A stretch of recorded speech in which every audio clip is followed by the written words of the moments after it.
आप देख रहे हैं वतन समाचार। मोहम्मद मुर्शिद आलम जो कि हाट से विधायक हैं, बिहार विधानसभा के सदस्य हैं, एमआईएम के प्रत्याशी के तौर पर उन्होंने चुनाव जीता है।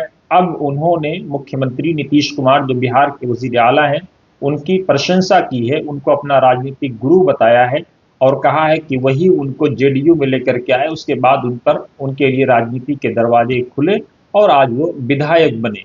अब लगातार अब ये सवाल उठ रहा है कि क्या एक बार फिर एमआईएम टूट जाएगी।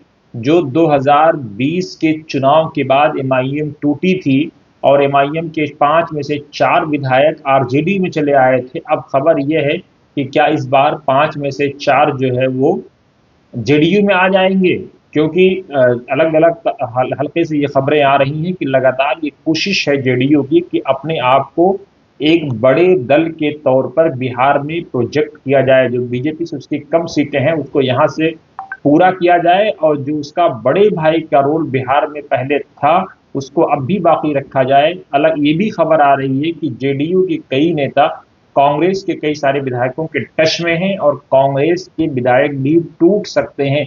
ये आशंकाएं और ये संभावनाएं व्यक्त की जा रही हैं। इस तरह की खबरें आ रही हैं क्योंकि अलग अलग हलकों से ये खबरें आ रही हैं कि उनका ये मानना है, कांग्रेस के जो कुछ विधायक हैं या एमआईएम के, कि उनके पास यहाँ करने के लिए कुछ नहीं बचा है। अगर उनको अपने क्षेत्र का विकास करना है, अपने क्षेत्र का डेवलपमेंट करना है, तो उन्हें सत्ता पक्ष के साथ जाना उनकी ज़रूरत भी है और मजबूरी भी है।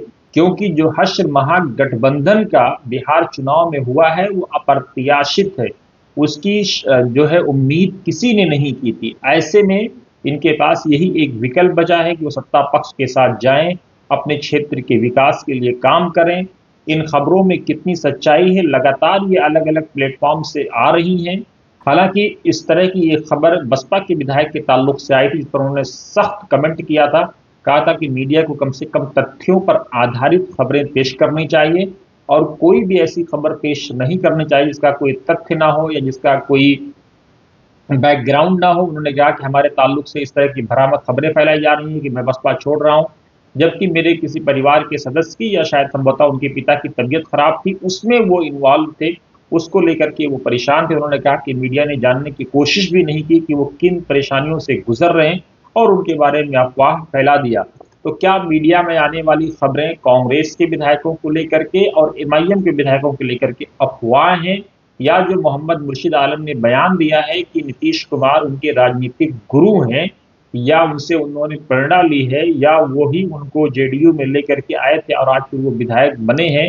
हालांकि उन्होंने मुर्शिद ने यह भी कहा है कि जरूरत पड़ेगी तो वो उसका यानी सरकार का विरोध भी करेंगे। लेकिन उसके बावजूद जो उन्होंने पहला सेंटेंस कहा है कि नीतीश कुमार की तारीफ करते हुए राजनीतिक गुरु बताया है, उसके बाद ये जो संभावनाएं जो प्रबल संभावनाओं को प्रबलता मिली है कि वो जेडीयू में आएंगे, या उनके साथ कुछ और लोग आएंगे या नहीं आएंगे, समय बताएगा।